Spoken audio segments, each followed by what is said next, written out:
नमस्कार साथियों, ग्रामीण लोक उच्च माध्यमिक विद्यालय के YouTube चैनल पर आपका स्वागत है।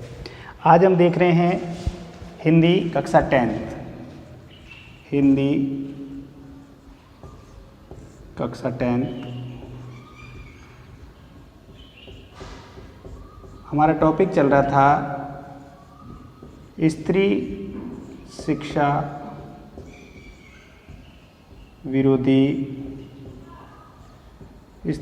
विरोधी कुतर्कों का खंडन।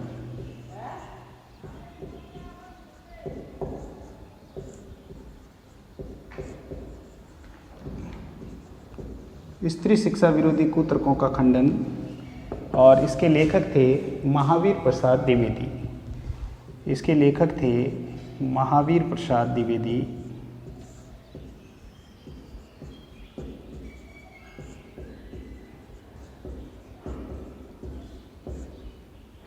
महावीर प्रसाद द्विवेदी जिन्होंने सरस्वती का संपादन किया। सरस्वती पत्रिका 1900 में आई, ठीक है। 1903 से 1920 तक की सरस्वती के संपादक रहे, और इसी रूप में ये पाठ है, आगे बढ़ रहा है कि स्त्री शिक्षा विरोधी कुतर्कों का खंडन। हमने स्त्री शिक्षा विरोधी कुतर्कों का खंडन में कुछ बातें की थी।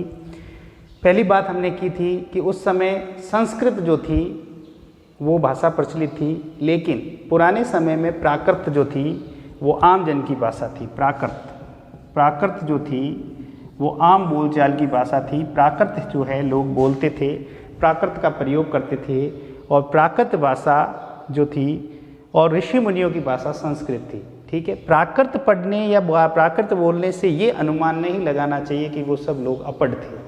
वो पढ़े लिखे थे, पांडित्य था उनमें, और उनमें भिन्न भिन्न प्रकार की जो थी एबिलिटी थी, योग्यता थी।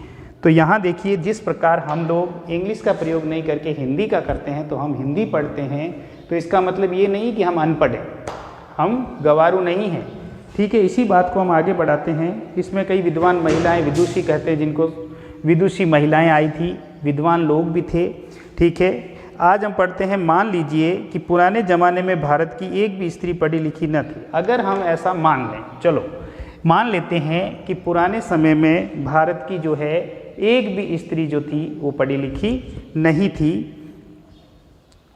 न सही, उस समय स्त्रियों को पढ़ाने की ज़रूरत न समझी गई होगी, पर अब तो है। वर्तमान क्या कहता है? वर्तमान कहता है कि अब तो जो है, जो हमें स्त्रियों को पढ़ाना चाहिए, पुरुषों के बराबर लेकर आना चाहिए। इसलिए अब तो जो स्त्रियों को पढ़ाने की आवश्यकता है, अतएव पढ़ाना चाहिए। हमने सैकड़ों पुराने नियमों, आदेशों, प्रणालियों को तोड़ दिया है या नहीं? तो चलिए स्त्रियों को अपढ़ रखने की इस पुरानी चाल को भी तोड़ दें। स्त्रियों को जो लोग अनपढ़ रखना चाहते हैं, जो लोग पढ़ाई नहीं करवाना चाहते, उसको भी हम हैं, ये जो चाल बनी हुई है, जो चलन बना हुआ है, उसको तोड़ देते हैं, ठीक है। हमारी प्रार्थना तो ये है कि स्त्री शिक्षा के विपक्षियों को क्षण भर के लिए भी इस कल्पना को अपने मन में स्थान न देना चाहिए कि पुराने ज़माने में यहाँ कि सारी स्त्रियां अपढ़ थी अथवा उन्हें पढ़ने की आज्ञा न थी। जो लोग पुराणों में पढ़ी लिखी स्त्रियों के हवाले मांगते हैं, उन्हें श्रीमद् भागवत 10वें स्कंद के उत्तरार्ध का 53वां अध्याय पढ़ना चाहिए। अंडरलाइन कीजिए।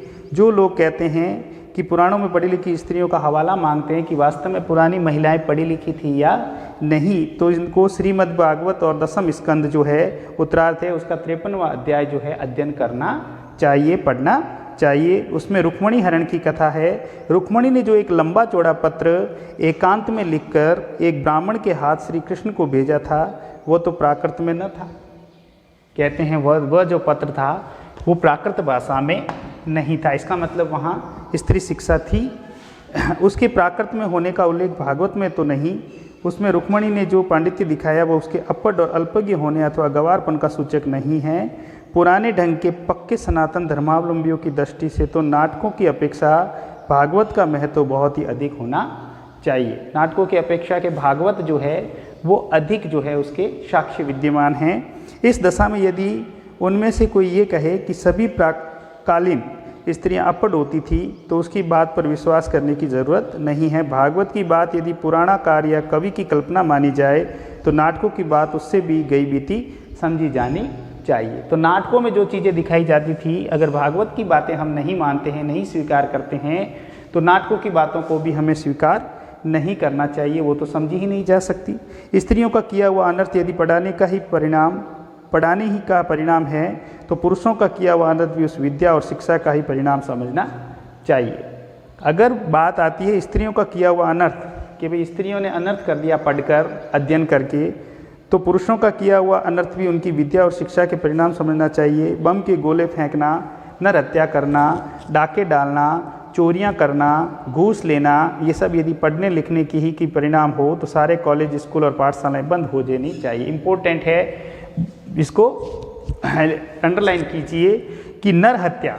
अब पुरुष पढ़कर कौन से अच्छे काम, अगर पुरुष पढ़ता भी है, स्कूली शिक्षा भी प्राप्त करता है, कॉलेज की शिक्षा प्राप्त करता है, उसके पश्चात भी अगर वो गलत कार्य करता है, असामाजिक कार्य करता है, जिससे चोरियां हैं, नर हत्या है ना, घूस लेना है, भ्रष्टाचार है, इत्यादि जो बुराइयां उसमें आती है, तो वो क्या शिक्षा का परिणाम है?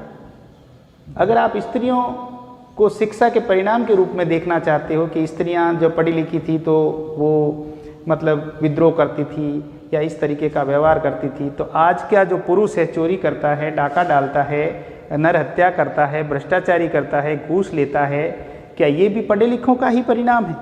तो सारे स्कूल और कॉलेज बंद कर देने चाहिए, क्योंकि यहाँ तो यही शिक्षा दी जाती होगी।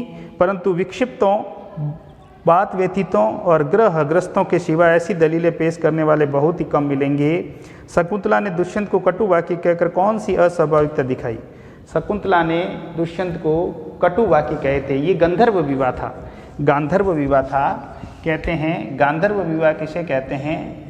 गांधर्व विवाह का मतलब होता है प्रेम विवाह।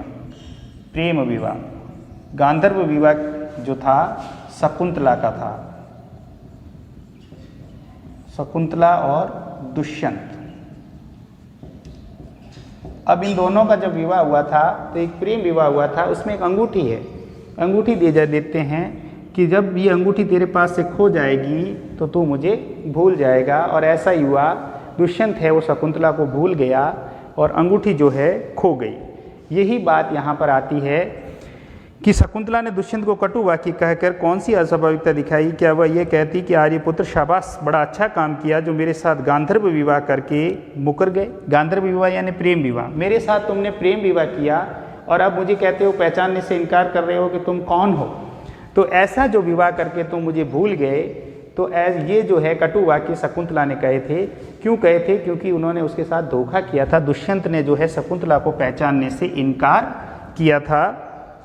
नीति, न्याय, सदाचार और धर्म की आप प्रत्यक्ष मूर्ति हैं। पत्नी पर घोर से घोर अत्याचार करके जो उससे ऐसी आशा रखते हैं, वे मनुष्य स्वभाव का किंचित भी ज्ञान नहीं रखते। जो लोग हैं जो पत्नी के साथ दुर्व्यवहार करते हैं, वो लोग वापस प्रत्युत्तर में ये चाहते हैं कि मेरी पत्नी मेरे साथ अच्छा व्यवहार करे, तो ऐसा संभव नहीं हो सकता। सीता से अधिक साध्वी स्त्री नहीं सुनी होगी आपने। माता सीता का नाम सभी जानते हैं। भगवान श्री राम ने उनकी अग्नि परीक्षा ली थी, क्योंकि वो रावण के पास रहकर आई थी, तो भगवान ने विश्वास नहीं किया और वो ये कहती थी कि वास्तव में जो सीता है कहीं अपवित्र तो नहीं हो गई है। सीता से अधिक साध्वी स्त्री हमने नहीं सुनी हो गई। लेकिन जिस कवि ने शकुंतला नाटक में अपमानित हुई शकुंतला से दुष्यंत के विषय में दुर्वाक्य कहलाया है, उसी ने प्रत्यक्त होने पर भी सीता से रामचंद्र के विषय में क्या कहलाया है, सुनिए। अगर उससे ही मतलब परिचित होने के पश्चात सीता के संबंध में रामचंद्र से क्या कहलवाया, देखिए। संस्कृत में है, वाच्य स्तव्या मदचनाथ स राजा व्यो विसुधामती यत्स मक्षम माँ लोकवाद श्रवणाद हासी श्रुतस्य तत्किव वम सदस्यम पुलस्य। लक्ष्मण, जरा उस राजा से कह देना कि मैंने तो तुम्हारी आँख के सामने आग में कूदकर अपनी विशुद्धता साबित कर दी थी। अब सीता ने जो है आग में कूदकर ही अपनी जो है विशुद्धता कि मैं शुद्ध हूँ, पवित्र हूँ, ये साबित कर दी। तिस पर भी लोगों के मुख से निकला, मिथ्या बात सुनकर ही तुमने मुझे छोड़ दिया।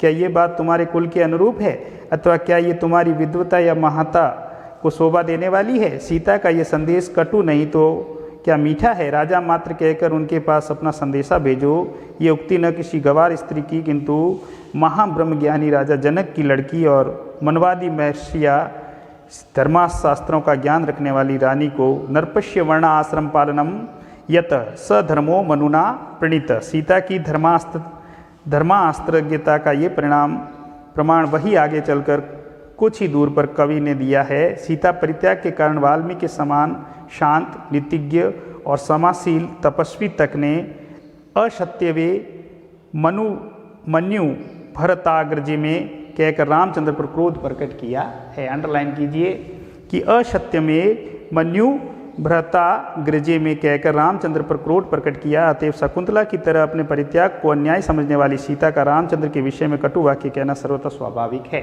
कोई हमारे साथ दुर्व्यवहार करेगा तो हमारे हृदय में दुर्व्यवहार करने वाले के प्रति कटु वाक्य ही निकलेंगे, खराब जो है तीखे और खारे शब्द जो है निकलेंगे। ये पढ़ने लिखने का परिणाम है, न गवारपन का न अकुलीनता का। अंडरलाइन कीजिए, ये जो परिणाम है कोई पढ़ने लिखने का परिणाम नहीं है। आपके साथ अगर अनपढ़ों के साथ भी अगर कोई दुर्व्यवहार करेगा तो वह भी स्त्री भड़क जाएगी। पढ़ने लिखने में स्वयं कोई बात ऐसी नहीं है जिसके अनर्थ हो सके। अनर्थ का बीज उसमें हरगिज नहीं है। अनर्थ पुरुषों से भी होते हैं, अपढ़ों और पढ़े लिखों दोनों से। अनर्थ तो पढ़े लिखों से भी होते हैं और अनपढ़ों से भी होते हैं, स्त्रियों से भी होते हैं और पुरुषों से भी होते हैं।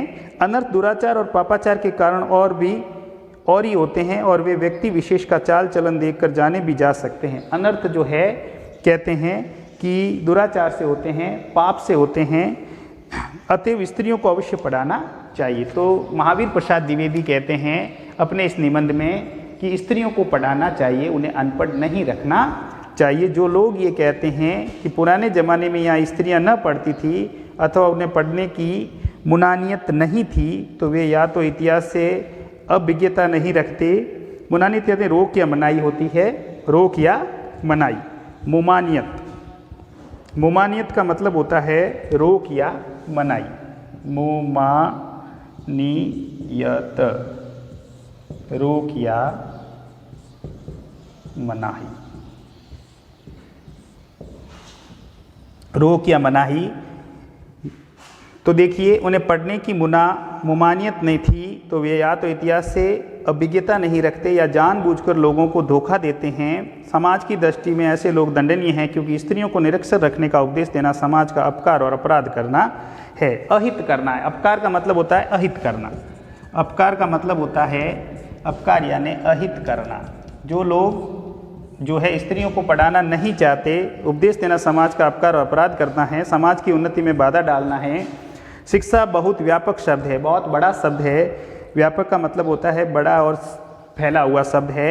उसमें सीखने योग्य अनेक विषयों का समावेश हो सकता है। पढ़ना लिखना भी उसी के अंतर्गत है। इस देश की वर्तमान शिक्षा प्रणाली अच्छी नहीं है। आज की वर्तमान शिक्षा प्रणाली में दोष है, क्योंकि वो दोषयुक्त हो गई है, कई दोषों से युक्त है।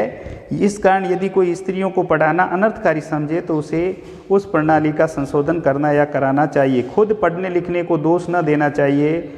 लड़कों ही की शिक्षा प्रणाली कौन सी बड़ी अच्छी है? अगर आप लड़कों की बात करें तो उनकी शिक्षा प्रणाली कौन सी अच्छी है? महावीर प्रसाद द्विवेदी कहते हैं प्रणाली बुरी होने के कारण क्या किसी ने ये राय दी कि सारे स्कूल और कॉलेज बंद कर दी जाए? आप खुशी से लड़कियों और स्त्रियों की शिक्षा की प्रणाली का संशोधन कीजिए, उसका परिष्कार कीजिए। उन्हें क्या पढ़ाना चाहिए, कितना पढ़ाना चाहिए, किस तरह की शिक्षा देनी चाहिए और कहाँ पर देनी चाहिए, घर में या स्कूल में, इन सब बातों पर बहस कीजिए, विचार कीजिए, जी में आवे सो कीजिए। पर परमेश्वर के लिए ये न कहिए कि स्वयं पढ़ने लिखने में कोई दोष हो, वह अनर्थकर है, वह अभिमान का उत्पादक है, वह ग्रह सुख का नाश करने वाला है। ऐसा कहना 16 अन्याय मिथ्या है। कठिन शब्द आपको करने हैं, मैंने उस दिन भी दे दिए थे। दलीलें, तर्क, अपड्डों निरक्षर, वेदांतवादिनी, वेदांत दर्शन पर बोलने वाली, दर्शक ग्रंथ, जानकारी देने वाली पुस्तक, तर्कशास्त्र अज्ञता, तर्कशास्त्र को जानना, खंडन, दूसरे के मत का युक्तिपूर्वक निराकरण करना खंडन है। प्रगल्भ, प्रतिभावान, ठीक है, नामोल्लेख, नाम का उल्लेख करना, आदर पाया या सम्मानित किया, विज्ञ यानी जानकार या विद्वान, ब्रह्मवादी, वेद पढ़ाने वाला, दुराचार यानी बुरा आचरण करने वाला, सधर्माचारिणी यानी पत्नी होती है, कालकूट यानी जहर होता है, पीयूष यानी अमृत होता है, दृष्टांत यानी उदाहरण होता है, अल्पज्ञ यानी थोड़ा जानने वाला, प्राकालीन यानी प्राचीन समय की पुरानी, व्यभिचार यानी कुत्सित आचरण करने वाला, विक्षिप्त यानी पागल, बात व्यथित यानी बात से दुखी होने वाले, ग्रहग्रस्त यानी पाप ग्रह से प्रभावित, किंचित यानी थोड़ा, दुर्वाक्य यानी निंदा करने वाला वाक्य, परित्यक्त यानी पूरे तौर पर छोड़ा हुआ या परित्याग करने वाला, मिथ्यावाद यानी झूठी बात, कलंकारोपण यानी दोष मंडना, निर्भस्तृष्णा यानी तिरस्कार या निंदा, नीतिज्ञ यानी नीति जानने वाला, मुमानियत यानी रोक या मनाही, अभिज्ञत यानी जानकारी या ज्ञान, अपकार यानी अहित। महावीर प्रसाद द्विवेदी ने किस पत्रिका का संपादन किया था? तो महावीर प्रसाद द्विवेदी ने सरस्वती पत्रिका का संपादन 1900 ईस्वी में किया था। कब किया था? महावीर प्रसाद द्विवेदी ने सरस्वती पत्रिका का संपादन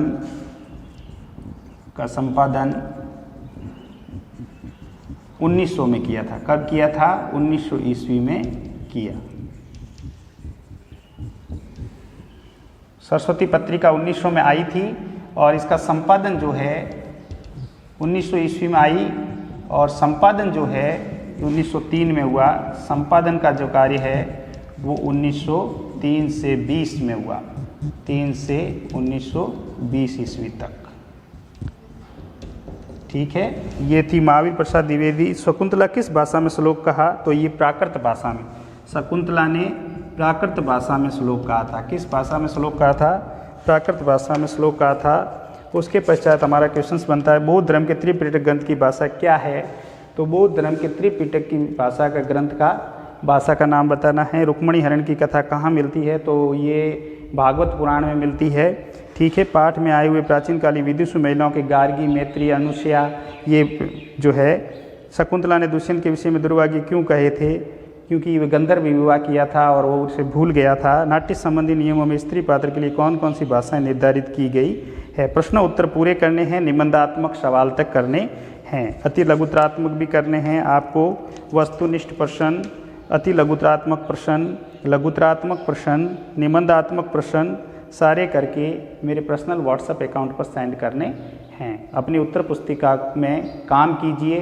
कुछ बच्चे कार्य नहीं कर रहे हैं, कक्षा 10 के बच्चे मुझे होमवर्क नहीं भेज रहे हैं, तो कृपया करके 3 पाठों का काम हो चुका है, तीनों पाठों का होमवर्क करके मुझे भेजना है ग्रामीण लोक उच्च माध्यमिक विद्यालय के यूट्यूब चैनल के माध्यम से, और मुझे अपने पर्सनल व्हाट्सएप अकाउंट पर सेंड करना है। आज के लिए बस इतना ही। Thank you very much.